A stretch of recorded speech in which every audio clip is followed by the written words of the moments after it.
Just ahead on American Black Journal, it's time for Bookstock. We'll have details on the Detroit area's largest used book and media sale, plus we'll meet last year's essay contest winner. Then it's never too early to start planning for the Detroit Jazz Festival. We'll hear from this year's artist in residence, Joe Lovano. Don't go anywhere. American Black Journal starts now. Across our Masco family of companies, our goal is to deliver better living possibilities and make positive changes in the neighborhoods where we live, work, and do business. Masco, a Michigan company since 1929. Support also provided by the Cynthia and Elsa Ford Fund for Journalism at Detroit PBS. The DTE Foundation is a proud sponsor of Detroit PBS. Through our giving, we are committed to meeting the needs of the communities we serve statewide to help ensure a bright and thriving future for all. Learn more at dtefoundation.com. Also brought to you by Nissan Foundation and viewers like you. Thank you.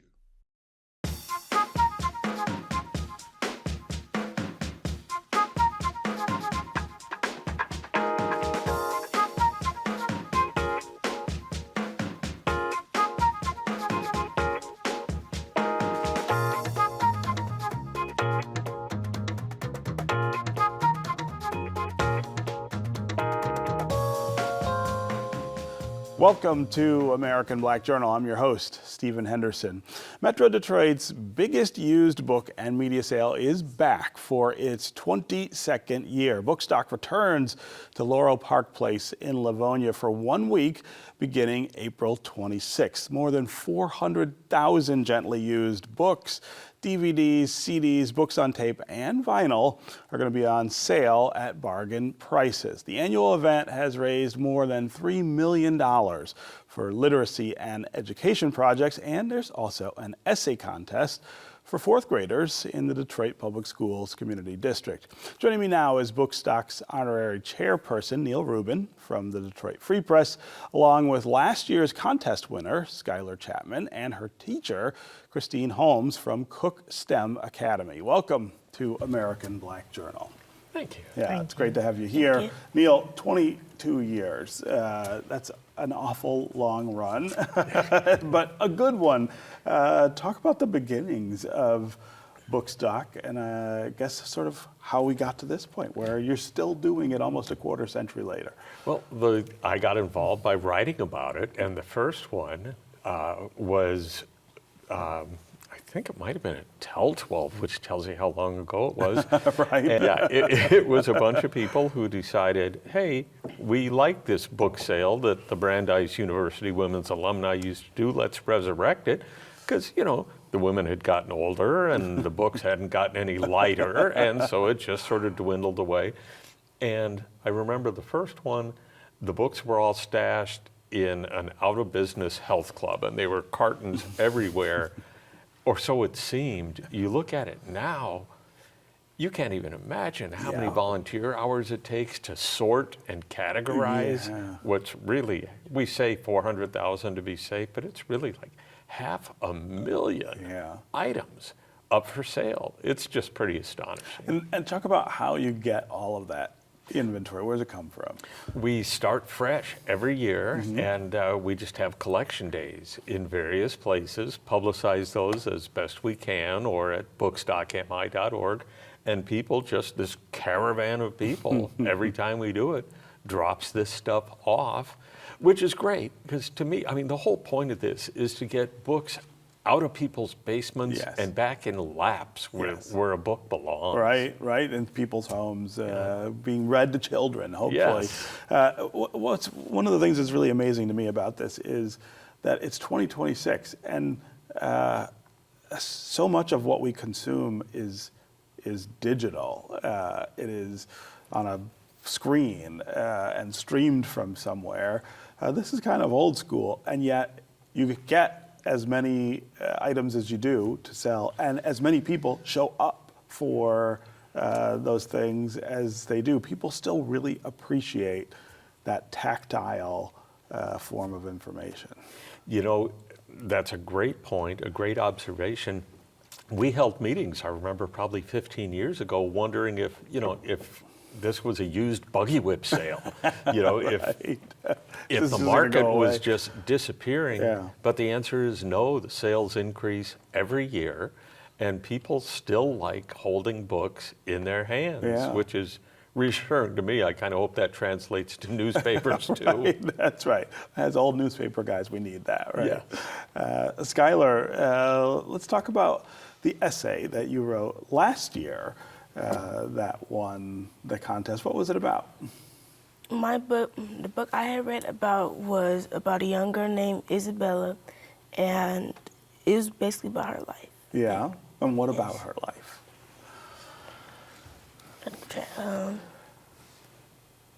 What was your favorite part of Isabella's story? My favorite part is about how the way she's like me and have a personal connection to her. Yeah. And how she's like me. Yeah. And is that what inspired you to write about her, was this idea of kind of telling your own story? Yes. Yeah, yeah. Christine, talk about the work that Skylar and the other students do at Cook STEM Academy. Well, I'm a fourth grade reading and social studies teacher at Cook STEM Academy, and reading is a fundamental skill that we all need in our daily lives. Reading supports critical thinking, writing, vocabulary. It helps us in the real world application when it comes to filling out a job application or following directions or being able to understand what it is that you're reading. Mm-hmm. So it's a skill that is lifelong. Yeah. It's not just when you're in school, it's something you carry throughout your whole life. Yeah. The work that you do with the students like Skylar and around writing is kind of the next iteration of reading, right? You Yes. learn to read and then you put it to work. Talk about how something like this essay contest, I guess, kind of fits into the curriculum there at Cook. Well, in our curriculum, which is EL for education, there is a reading component and there's also a writing component where they're writing about what they read, whether it's informational text or historical fiction. And it can be a struggle getting students to write. So it's something that we practice every day. Yeah. Because the more you read, the more you write, the better you become at it. Yeah, yeah. Do you find that the competition of the screen that I was talking about interferes with the work in the school, with both reading and writing? It can be. It can be. I grew up reading books. My mom took me to the library twice a month, so it was something that I enjoyed. Yeah. And so in my own classroom, I have a vast library of picture books, chapter books, books from different cultures to foster their love for reading and their imagination, which in turn will show when it comes to their writing. Yeah. And I do believe that an actual book is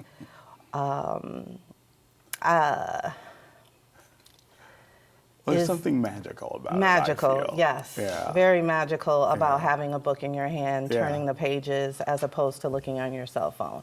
I feel like it's more authentic when you have that book in front of you. Yeah, You can yeah. get lost I think in all it. of us can kind of remember that first book that we took from our parents, right? Had our parents reading to us and then said, no, I want to read it myself, right? There's that moment where you're like, I want to be in charge of this. And I think that's how we all kind of fall in love with books. Skylar, can you think of some books that you really enjoy, either from class or that you have at home? I do enjoy some books. I really don't like reading, but I favor writing more. Oh, you like to write more than read. That is a good thing. Maybe you'll grow up to be a writer. Is that something you think about? Yes. Yeah, that would be great. What's the future of Bookstock? I mean, 22 years, you're coming up on a quarter century. Do you think much about what comes next? Well, we try to think long term. At the same time, we have to think short term. As soon as this one's over, we'll start thinking about the next one. Yeah. We are starting to think about line of succession. Yeah. It's all volunteer, but we need to bring more people in. So if you're out there with an interest, just sort of younger people Yeah. to keep this thing going. We haven't lost interest or enthusiasm, but Right. little youth never hurts in a situation Right, like this. to keep it going. So that's a focus, but I think people are going to continue to want to read books, to hold them in their laps, like you were saying. And you put it wonderfully, you get lost in a book. Mm-hmm. If you're reading on a screen, at least to me, particularly if it's a phone, there are so many distractions. Yes. There's things lighting up, there's things demanding your attention. And to me, Bookstock sort of reinforces the whole idea that reading isn't something you have to do. It's something that you get to do. That you get joy out of, Yes. right? Yeah. Can you talk about some of the other education projects that are beneficiaries of Bookstock, other than the school program? Sure. Oakland Literacy Council is one. And one of the things they do that I just love is adult education. There are a staggering number of adults who can't read at all Yeah. or can't read well enough to make it worthwhile. And so they do tutoring through Oakland Literacy Council, creating, I hope, future customers for Bookstock. Right. Another one I really like involves prisoners up north, and it's a program that allows people who are incarcerated to read bedtime stories, to read and record bedtime stories, so that wherever their kids are, usually downstate, but outside the prison system, they can have that parent read bedtime stories. That one, I just get a glow every time I talk about that one. Yeah. And I mean, the idea of, again, kind of feeding not just the ability to read, but the thirst for reading, for words and stories is such a powerful idea behind Bookstock. Oh, yeah, and it is. We're kindling or rekindling or keeping the furnace burning on that enthusiasm. And you look at the two of us, I learned to read and write by kindergarten, and I've gotten by in life with no other marketable skills. That's right. I have no other actual skills, right? Can't do anything else. You can at least host a show. Right. And so you This branched is about out. words and ideas too, right? Yes, Yeah. it's true. We are so lucky, and I'm guessing both of us had parents who just routinely read to us and got ingrained that idea that, wow, this is a great thing. I need to do more of it. Yeah. All right, so Neil and Christine, I'm going to ask you about your favorite books as we close the interview. What are books that you just can't put down?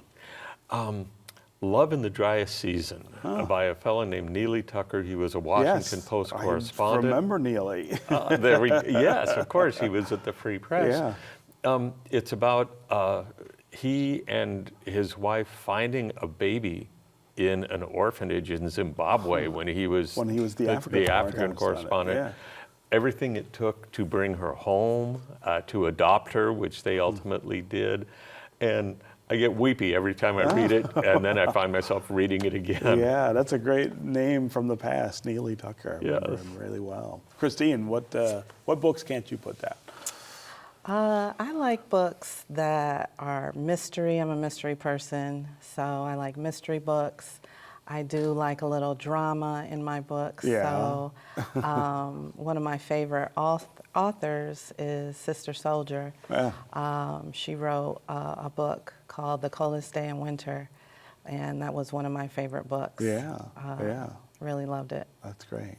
Wow. Well, congratulations on 22 years of Bookstock, and thanks to all of you for being here on the American Black Journal. Thank you. Thank you. Yeah. Up next, saxophonist Joe Lovano is going to talk about his role in this year's Detroit Jazz Festival. But first, here's a clip from a 1991 Detroit Black Journal conversation about literacy with famous entrepreneur Wally Amos. So how did you get involved with literacy?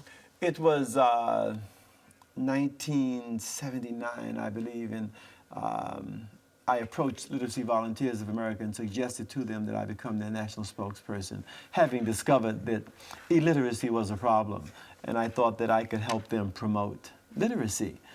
Because I was on talk shows and traveling and doing all that kind of stuff, and I wanted to give something back. You know, I was looking for a constructive way to use being famous, and I was also looking for a way to promote my cookies.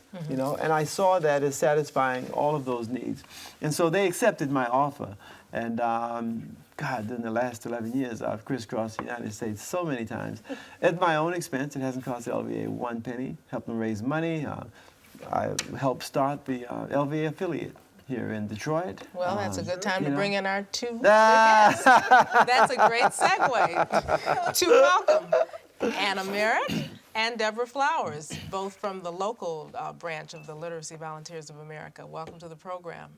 Thank you. So I know that is a major thrust during the month of February, and Channel 56 will be involved as well. But Ann, maybe you can tell me about the local chapter and what kinds of things you do here locally. Well, to get back to the history, he's right. Had it not been for him, we wouldn't exist, because he came here to speak and realized that despite the enormity of the problem, there was no affiliate here.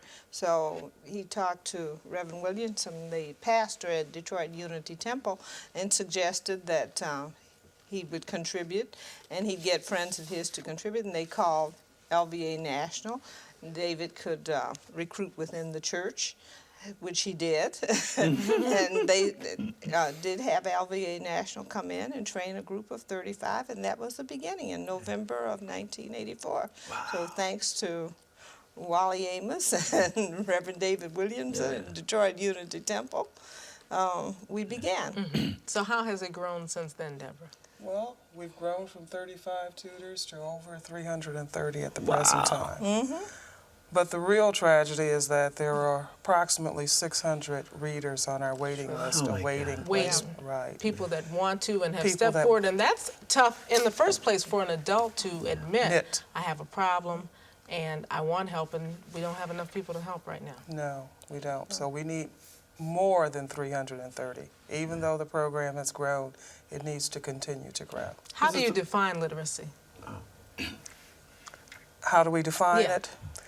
Or illiteracy, maybe I should clarify to turn it around, Illiteracy would be the inability to function in the everyday workaday world or living world. Not being able to read the newspaper, cans in the supermarket, coupons in the newspaper, bus schedules, basic things. There are a lot of more sophisticated definitions, but the more practical, workaday, everyday definition is the one that we go by at Literacy Volunteers of America. If a person feels that they need help with their reading and they're not able to read those types of items, the newspaper, or if they feel that they're not comprehending what they have read, then we will try to assist them in some way. No, we won't try. We will assist them. We will. Okay. We will. We will assist them. True. Thank you. We will. We will. The world's largest free jazz festival is going to take place on Detroit's Hart Plaza over the Labor Day weekend. This year's Detroit Jazz Festival artist in residence is saxophonist Joe Lovano. Last month, Lovano held a workshop for Wayne State University music students, and he sat down for a conversation with Detroit PBS contributor John Penny of 90.9 WRCJ.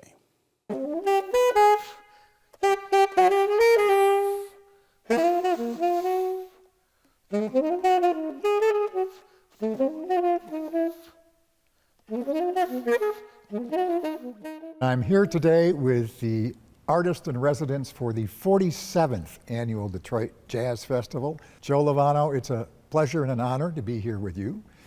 Thank you, John. For me as well. Joe grew up in Cleveland, in a very musical family, father being Big T, Tony, who played the saxophone, and his brothers, I guess, were also musicians. You picked up a saxophone when you were 6. It was an alto. You had to grow into the tenor. And your first teacher was your father.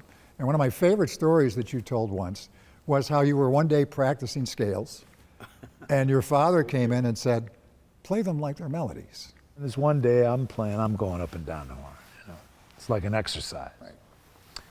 And he's listening, and he was upstairs. He wasn't giving me a lesson at the time.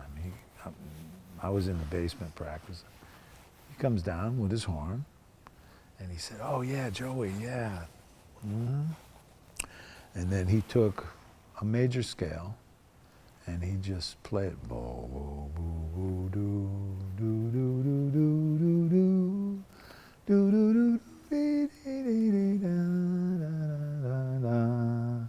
da da da do do do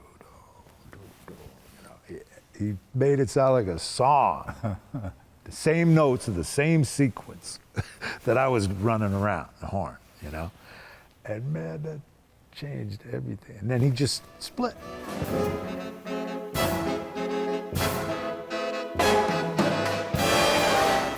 You know, you again teach at Berkeley, and you had a workshop with the kids here at Wayne State today.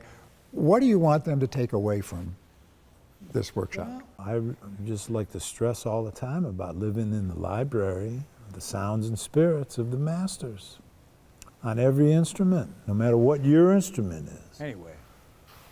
The more you do that, Standing next to you know where people are from, who they came up with, how old they were on a certain record you love, or whatever, you know. It's up to you to create how you discover things, you know what I mean? What influences, and how your influences can take shape for your artistry. The career has just been astounding, and it's been a real pleasure to listen. And you have really deep roots in Detroit. First of all, I'd just like to say it's a blessing to live in the world of music and put some ensembles together through the years and develop within the embrace of some amazing masters of the music. And quite a few of them were Detroit masters. The Jones family, Hank Jones, Thad Jones, Elvin Jones. I had a chance to be a part of the Thad Jones Mel Lewis band, and then the Mel Lewis band when Thad went to Copenhagen. Played in the Elvin Jones Jazz Machine and toured Europe with him in 1987. And then he recorded with me on one of my Blue Note releases, Trio Fascination, with Dave Holland on bass. And then Hank Jones documented some recordings on Blue Note. You first came to Detroit, I think, in '74, I believe? 1974, I got the call from Dr. Lonnie Smith, who was living around the corner from Baker's Keyboard Lounge. He was looking for a tenor player and played in Cleveland with Lou Donaldson and had heard about me.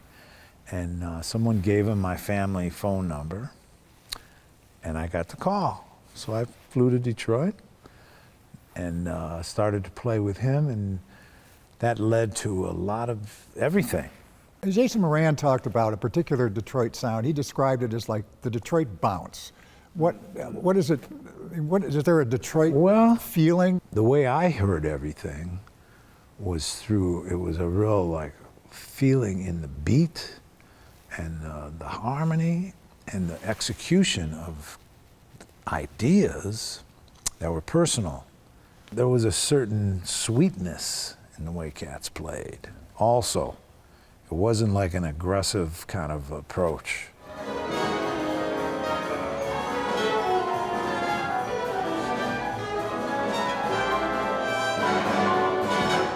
As the artist in residence this year, tell people what you're going to bring to the festival. I'm going to present my current quartet called the Paramount Quartet with Julian Lage on guitar, brilliant young guitarist, Asante Santi Dubriano on bass, who played a lot with Archie Shepp and Randy Weston and others, and Will Calhoun on drums, who's an amazing, explosive, beautiful musician. What makes it the Detroit Jazz Festival? What's unique? I mean, is it unique? Well, it's amazing to have like such an incredible venues to play at and have the audience and have it be a free, open festival. It's one of the most beautiful opportunities for all of us that are on tour all the time to see each other and hear each other and feel the beautiful space and the audiences here in Detroit that are so hip because of the history of the music here. That's going to do it for us this week. You can find out more about our guests at AmericanBlackJournal.org, and you can connect with us anytime on social media. Take care, and we'll see you next time.